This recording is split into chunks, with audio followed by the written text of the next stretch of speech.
우리가 행복하지 못한 원인 가운데 많은 부분이 내려놓지 못하는 데서 비롯됩니다.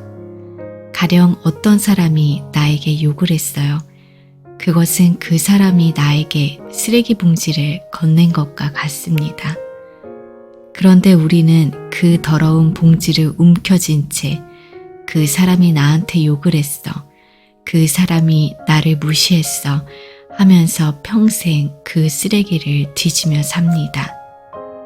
하지만 그 움켜진 마음을 가지고서는 결코 행복의 길로 들어설 수 없습니다.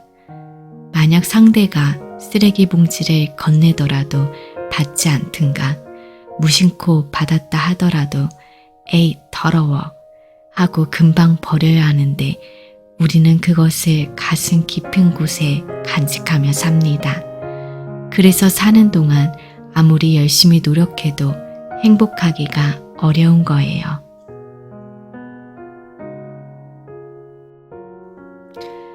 안녕하세요. 꿈꾸는 다락방입니다. 이번에 소개할 책은 법률 스님의 행복, 지은이는 법률, 발행은 나무의 마음입니다. 이 책은 강연과 유튜브로 유명한 법률 스님이 수많은 사람들이 던진 질문과 답변 중 많은 공감을 얻었던 내용을 담은 행복 안내서입니다. 법률 스님은 당신도 행복해질 권리가 있다고 말하고 있으며 행복하지 못한 원인을 분명히 알 때 비로소 문제 해결의 길도 열린다고 말하고 있습니다. 그럼 오늘도 꿈꾸는 다락방과 함께 즐거운 시간이 되세요.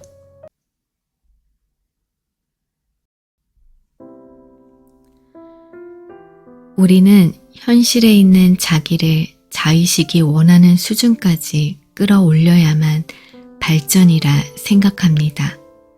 그러나 아닙니다. 그렇게 생각하면 자기 자신에 만족할 때까지 너무나 힘들고 어렵습니다. 행복은 현재의 자기 상태를 있는 그대로 받아들이는 데서 시작됩니다. 나는 원래 이 정도 되는 사람이라는 걸 인정하고 또 긍정하면 되는 것입니다. 넘어지면 넘어지는 것이 나고 성질내면 성질내는 것이 나입니다. 그런데 나는 쉽게 넘어지거나 성질내는 사람이 아니라고 생각하기 때문에 성질내는 자기를 보는 것이 괴로운 거예요. 내가 생각으로 그려놓은 자아상을 움켜쥐고 고집하니까 현실이 내가 못마땅한 겁니다. 나는 잘났다는 허위의식이 꽉 차 있으니까 현실이 자기가 부끄러운 거예요. 현실이 나는 좋은 것도 아니고 나쁜 것도 아니에요. 다만 자아상을 현실이 나보다 크게 그려놓으면 내가 부족하다고 느껴지고 좀 작게 그려놓으면 대단하게 느껴지는 것 뿐입니다. 나는 이런 사람이다. 나는 이런 사람이 돼야 한다. 나는 실수하면 안 된다. 나는 미워하면 안 된다. 이런 식의 자기 규정은 다 허상입니다. 그래서 내가 그려놓은 자아상이 강하면 현실이 나를 용납하지 못하고 자책하게 됩니다. 머릿속으로 그려놓은 자아상과 현실이 내가 별 차이가 없어야 정신적으로 건강합니다. 이런 사람은 어려운 문제에 부딪혀도 쉽게 주저하지 않습니다. 내가 이 문제에 대해서는 잘 모르는구나.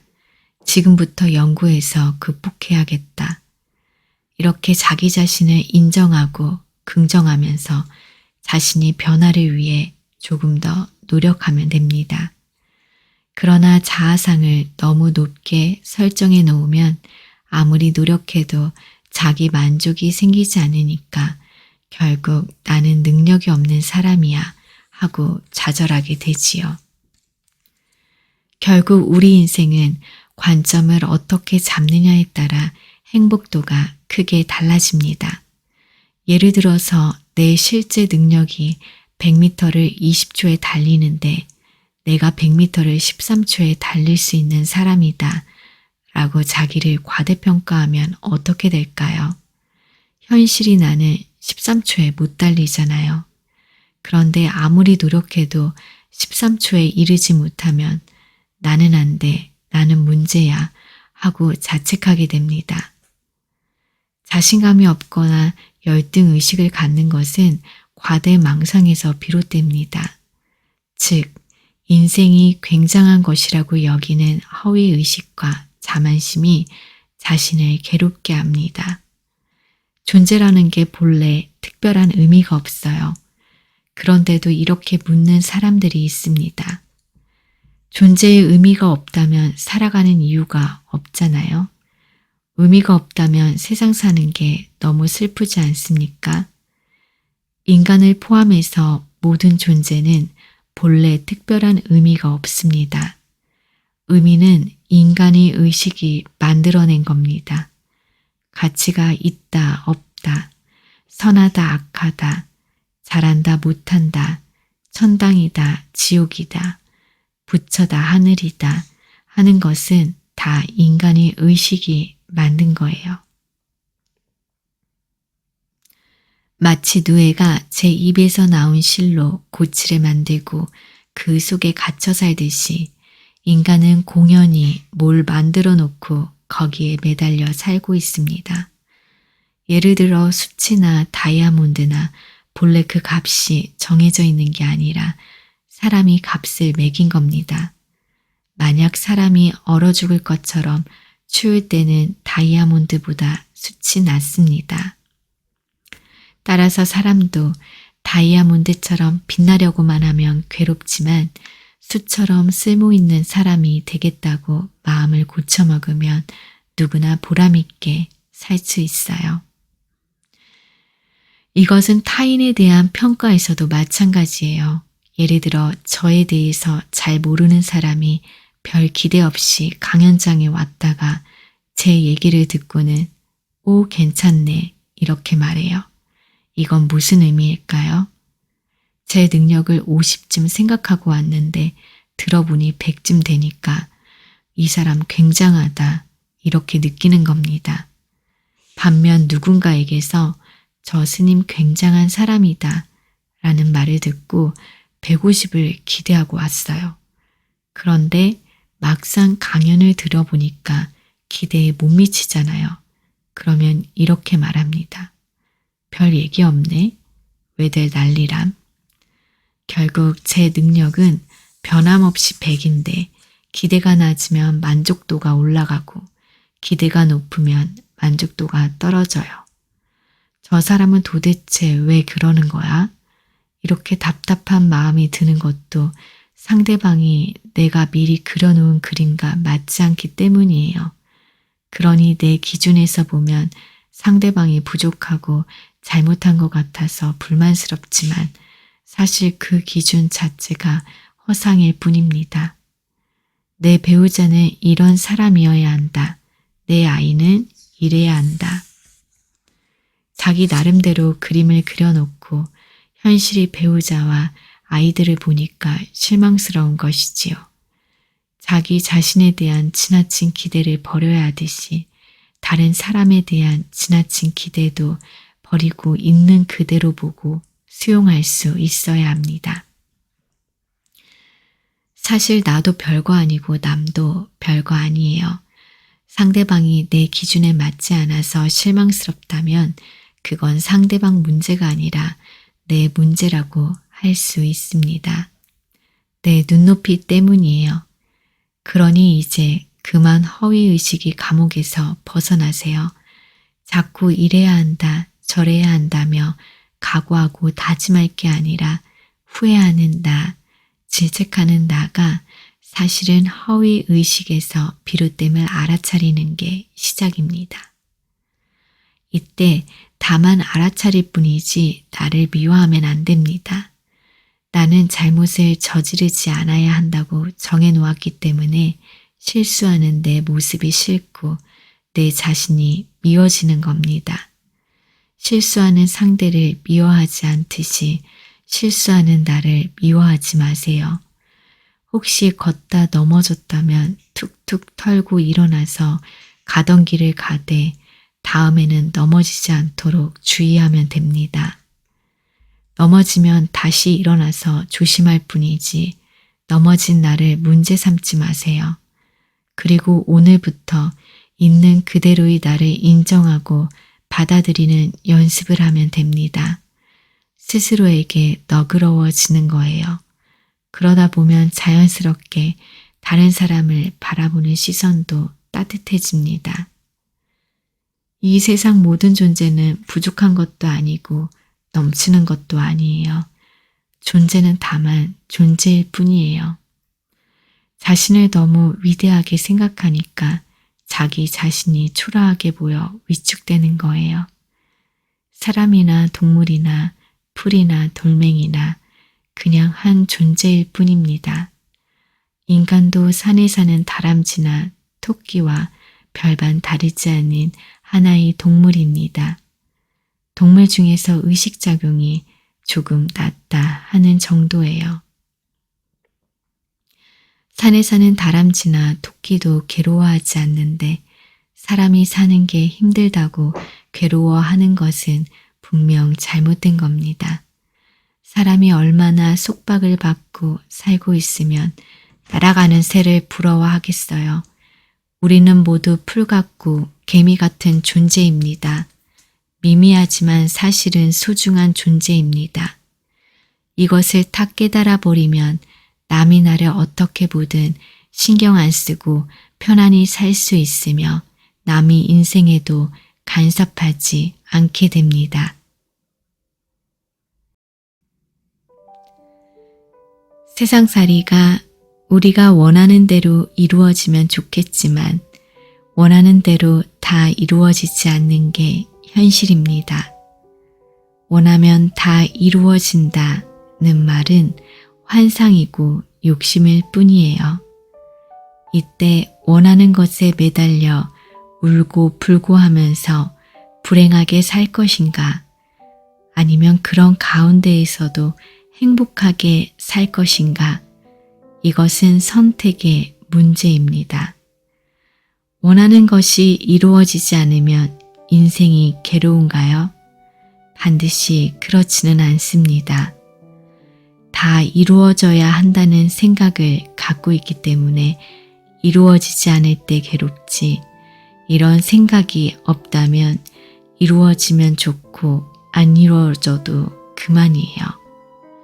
일은 내가 하지만 일이 이루어지는 것은 내가 의도한 대로 모두 되는 게 아니라 주변 상황과도 맞아 떨어져야 합니다. 이 이치를 알면 원하는 것이 이루어지지 않더라도 크게 실망하지 않을 수 있습니다.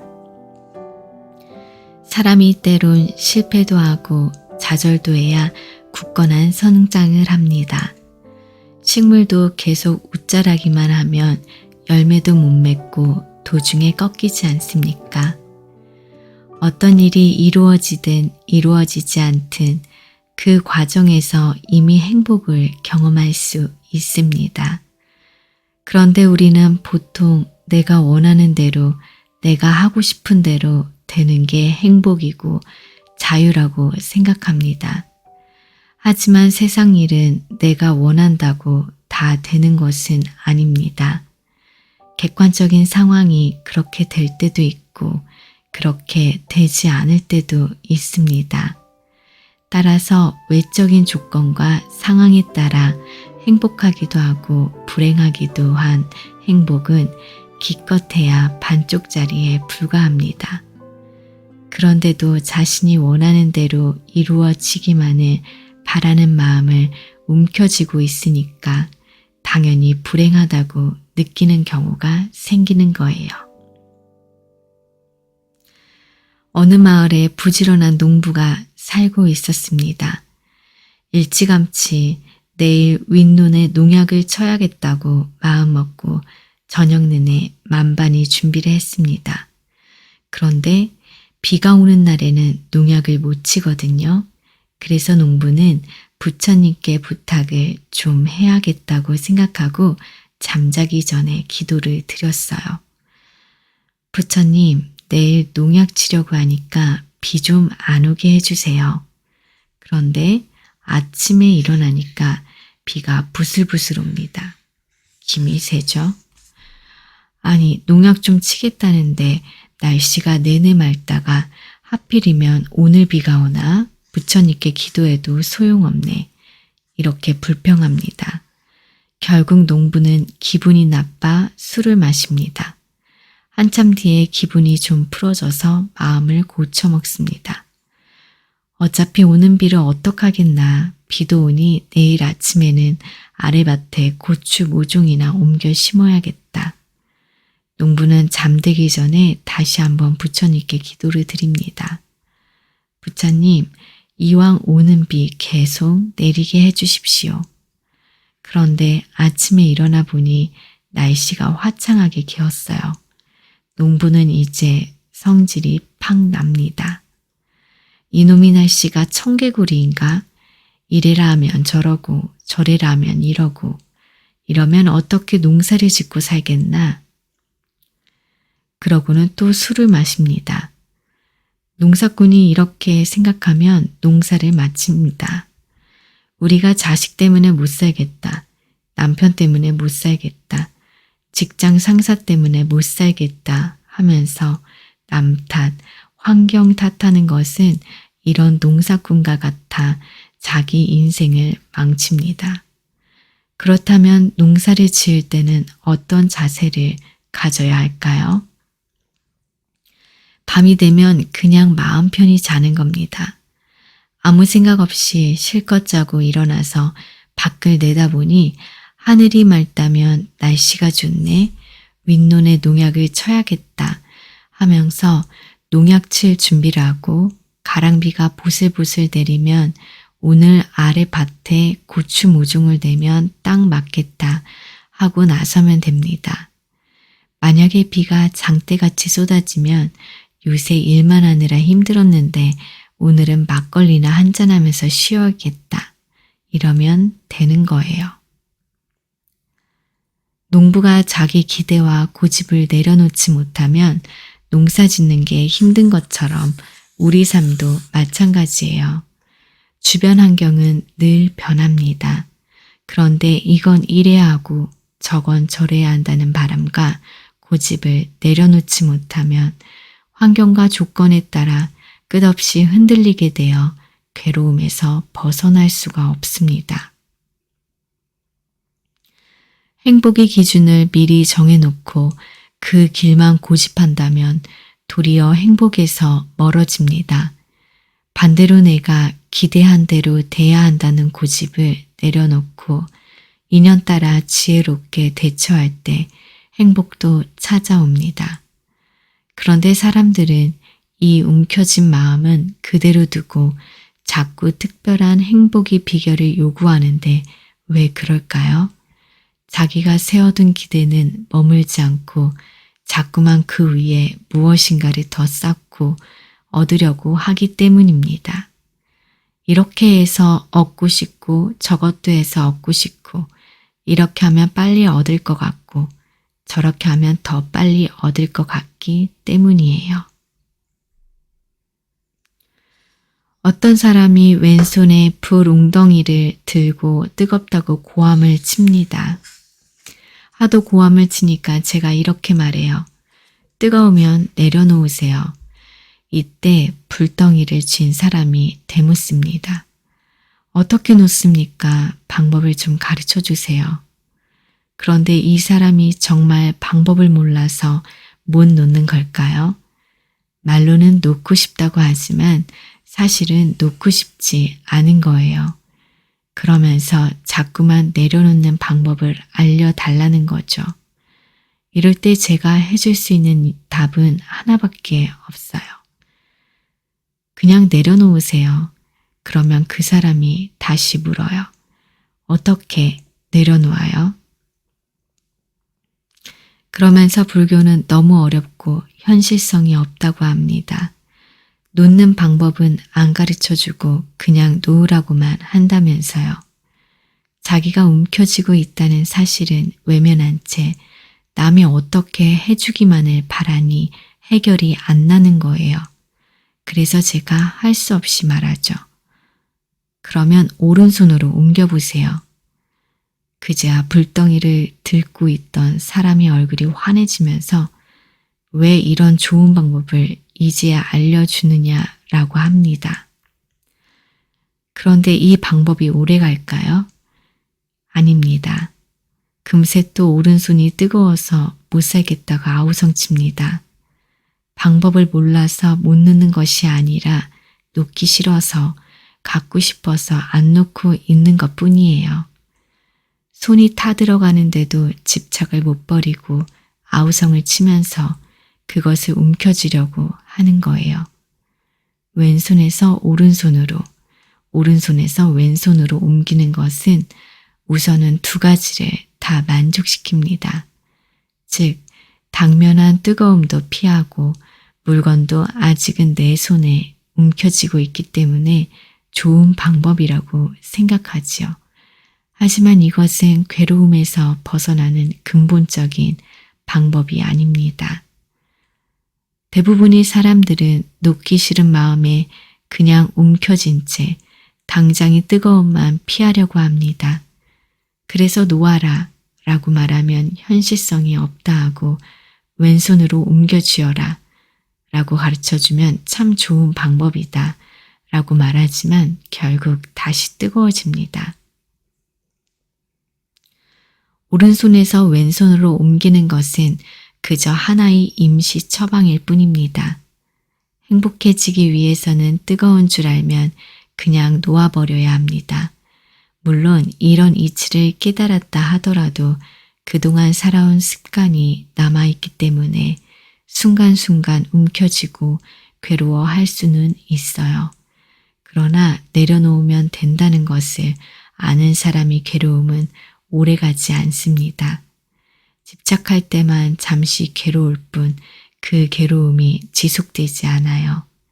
그는 이미 이전과는 다른 지혜로운 사람입니다.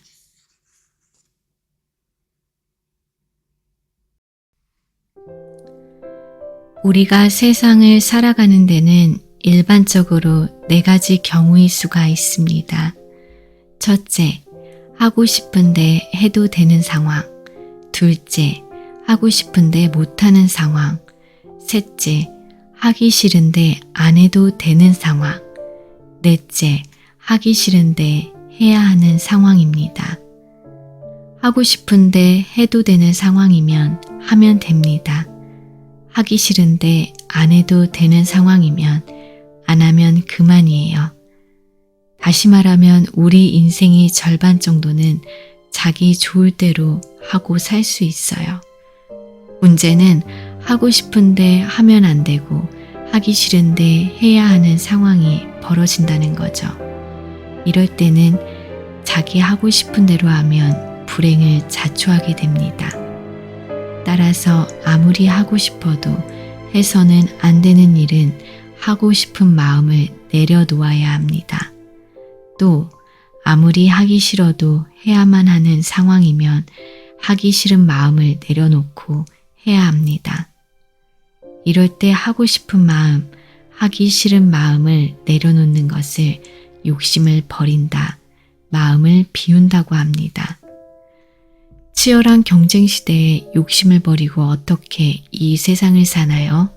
라고 되묻거나 욕심을 내려놓았더니 마음은 편안해졌는데 의욕을 잃고 멍청해지는 것 같아 고민이에요. 라는 사람도 있습니다. 배고플 때 밥 먹는 걸 욕심이라고 하지 않습니다. 피곤할 때 잠자는 걸 욕심이라고 하지 않지요. 추울 때 옷 입고 따뜻한 곳을 찾는 것을 욕심이라고 하지 않아요. 배가 부른데도 식탐 때문에 꾸역꾸역 먹는 것, 다른 사람이 굶어 죽는데도 나누어 먹지 않는 것, 이런 것을 욕심이라고 합니다. 대통령이 되겠다, 부자가 되겠다 하는 마음 자체가 욕심은 아닙니다. 욕심이라는 것은 원하는 것이 크냐, 작냐의 문제가 아니에요. 하나의 사실을 두고 모순된 태도를 보일 때 그걸 욕심이라고 합니다. 예를 들어 돈은 빌려놓고 갚기는 싫고 저축은 안 해놓고 목돈은 찾고 싶고 공부는 안 하고 좋은 대학에 가고 싶은 게 바로 욕심입니다. 이치로는 맞지 않는데 내가 바라면 바라는 대로 이루고 싶은 헛된 생각을 욕심이라고 합니다. 우리는 자기가 바라는 것이 이루어지지 않을 때 괴로워합니다. 그 괴로움이 밑바닥에는 욕심이 자리하고 있습니다. 그래서 불교에서는 욕심을 내려놓고 대신에 원을 세우라고 합니다. 이때 욕심과 원의 차이는 무엇일까요? 바라는 바가 이루어지지 않을 때 괴로운 마음에 시달린다면 그것은 욕심이에요. 노력을 산만큼 해놓고 10을 얻으려고 하면 그것은 이루어질 수가 없지요. 이렇게 노력은 조금하고 결과는 많이 얻으려고 하는 욕심을 부리다가 이루어지지 않으면 채워지지 않은 마음 때문에 괴로운 거예요. 그러니 욕심은 목표를 달성하는 데 도움이 되기는커녕 오히려 장애가 됩니다. 반면 원을 세운 사람은 바라는 바를 이루려고 노력은 하되 실패해도 낙담하거나 괴로워하지 않아요. 안 되면 다른 방법을 찾아 다시 도전하면 되기 때문입니다. 가령 어린아이가 자전거를 타려고 할 때 처음부터 바로 탈 수 있나요? 연습을 해야 하잖아요. 그런데 한 번 넘어지고 2번 넘어졌다고 신경질을 내면서 자전거에 문제 있다고 불평을 하거나 나는 해도 안 돼 하고 자책을 한다면 이건 욕심이에요. 자전거 타는 법을 배우려면 10번, 20번 넘어지는 과정을 거쳐야 하는데 한두 번 해보고 안 된다고 낙담하는 건 공짜로 먹겠다는 심보지요.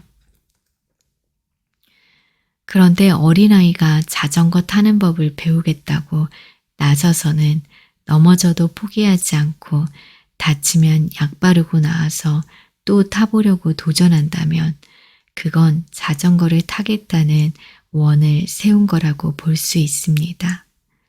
자전거를 꼭 타고 싶은 마음에 탈 수 있을 때까지 노력하는 건 욕심이 아니에요.